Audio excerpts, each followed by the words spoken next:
पश्चिम बंगाल में जैसे जैसे चुनाव की तारीख नजदीक आ रही है वैसे वैसे नई तस्वीर भी आ रही है और नए नए बयान भी सामने आ रहे हैं। बयानवीर नेताओं ने बंगाल चुनाव में इजराइल की एंट्री भी करवा दी है। तृणमूल कांग्रेस के नेता यह कह रहे हैं कि केंद्र सरकार ने बंगाल के चुनाव को इजराइल युद्ध की तरह बना दिया है। वैसा क्यों कह रहे हैं, वो देखिए रिपोर्ट।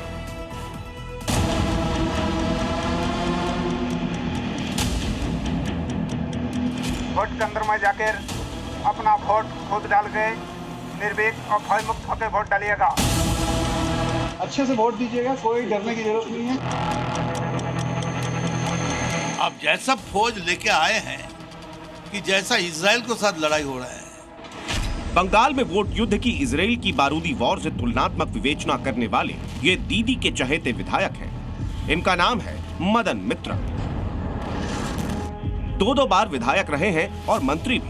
पिछले 53 वर्षों से राजनीति को मथने वाले मदन मिश्र साहब को लग रहा है कि इस बार बंगाल चुनाव में वोट युद्ध नहीं, बारूदी युद्ध जैसा ही माहौल है। चुनाव में इजराइल की एंट्री कराने वाले मित्रा साहब के इस आक्रोश का आधार है वर्दीधारियों का सख्त पहरा।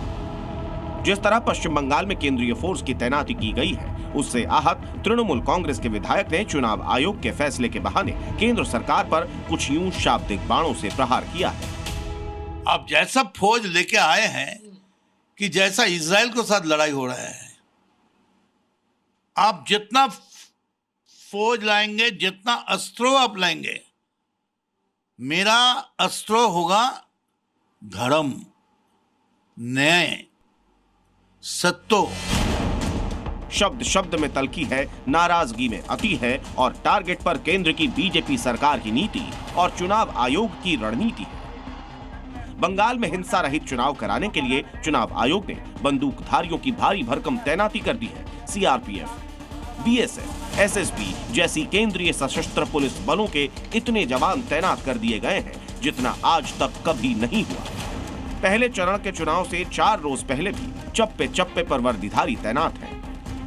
बंगाल में चुनाव है और चुनाव को ध्यान में रखते हुए इस बार सबसे ज्यादा अर्धसैनिक बलों की तैनाती आपको बंगाल के चप्पे चप्पे पर दिखाई देगी। कई नाके बनाए गए हैं और सबसे बड़ी जिम्मेदारी बीएसएफ को दी गई है, क्योंकि हालांकि बीएसएफ पहले से भी यहाँ पे तैनात रही है, लेकिन इस बार ये मान के चलिए कि 3000 से ज्यादा कंपनियां ऐसी हैं जो अलग अलग अर्धसैनिक बलों की हैं, जिसमें बीएसएफ है, आईटीबीपी है, सीआरपीएफ है। ये तमाम टुकड़ियां वो हैं जो नजर बनाए हुए हैं।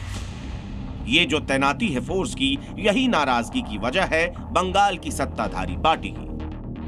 पश्चिम बंगाल में इस बार सेंट्रल फोर्सेस की 2400 कंपनियां तैनात की गई हैं। इसके अलावा स्टेट फोर्स की 150 कंपनियां हैं। कुल मिलाकर जवानों की 2500 कंपनियां मिलकर चुनाव करवाएंगी। एक कंपनी में औसतन 80 से 100 जवान होते हैं। इसलिए चुनाव आयोग ने कहा है कि करीब 2,40,000 वर्दी वाले पश्चिम बंगाल में चुनाव करवाएंगे। 75 वर्षों के चुनावी राजनीति के इतिहास में न तो पश्चिम बंगाल में इतनी फोर्स की तैनाती की गई है, न ही किसी दूसरे राज्य के चुनाव में एक साथ इतने जवानों को उतारा गया। 2021 के चुनाव में पुलिस फोर्स की करीब 1000 कंपनियां तैनात थी, यानी इस बार सीधे सीधे पिछले साल से 2 गुने पुलिस वाले मिलकर चुनाव करवा रहे हैं। क्या नहीं है तुम्हारे पास? बंगलो है, पैसा है, ईडी है, सीबीआई है, सब तुम्हारे पास है, लेकिन मेरा पास बंगाल की मां है। पश्चिम बंगाल में 85,379 बूथ हैं, जहां पर लगभग 6 करोड़ 83 लाख वोटर मतदान करेंगे। वहां भी 2,40,000 पुलिस फोर्स है। इस हिसाब से देखिए तो हर बूथ पर सेंट्रल फोर्सेस के 3 से 4 जवानों की तैनाती होगी। औसतन 180 वोटर पर सेंट्रल पुलिस फोर्स का 1 जवान तैनात होगा। इसके अलावा स्टेट पुलिस भी मौजूद रहेगी। ये भारत के किसी भी राज्य के विधानसभा चुनाव में अब तक की सबसे बड़ी सीएपीएफ तैनाती है। 2024 के लोकसभा चुनाव में समूचे देश में लगभग 3,40,000 केंद्रीय पुलिस फोर्स तैनात की गई थी। उस हिसाब से देखिए तो सिर्फ एक राज्य में लोकसभा चुनाव की तुलना में मात्र 1 लाख फोर्स ही कम है। हालांकि फर्क यह है कि लोकसभा का चुनाव 7 चरणों में हुआ था, लेकिन बंगाल में सिर्फ 2 चरणों में विधानसभा के लिए वोट डाले जाएंगे। 2024 में जब बंगाल में चुनाव हो रहा था, तब भी वहां बिहार, यूपी और छत्तीसगढ़ से 2 गुना से भी ज्यादा फोर्सेस की तैनाती की गई थी। लोकसभा चुनाव में 92,000 केंद्रीय फोर्स ने 7 चरणों में चुनाव करवाया था, लेकिन इस बार पश्चिम बंगाल के बूथों को अभेद्य बना दिया गया है। और ऐसा इसीलिए किया गया है क्योंकि 2021 का बंगाल विधानसभा चुनाव देश के सबसे खूनी चुनावों में से एक था। 2020 के बाद देश भर में जितनी चुनावी हिंसा हुई उसका 35% मतलब 1/3 से भी ज्यादा सिर्फ पश्चिम बंगाल में हुई। और चुनावी हिंसा में मौत तो देश में जितनी हुई उसके आधे से भी ज्यादा यानी 51% अकेले बंगाल में हुई है। 2021 के चुनाव के दौरान 300 से ज्यादा हिंसा की घटनाएं हुई जिनमें 58 लोगों की मौत हुई।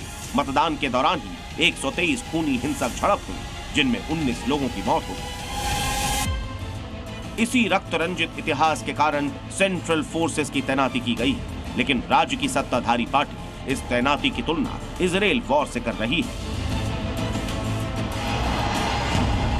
बीजेपी और टीएमसी के शाब्दिक युद्ध के बीच स्याह सच ये है कि पश्चिम बंगाल का हिंसा रहित चुनाव आज भी किसी चुनौती से कम नहीं है।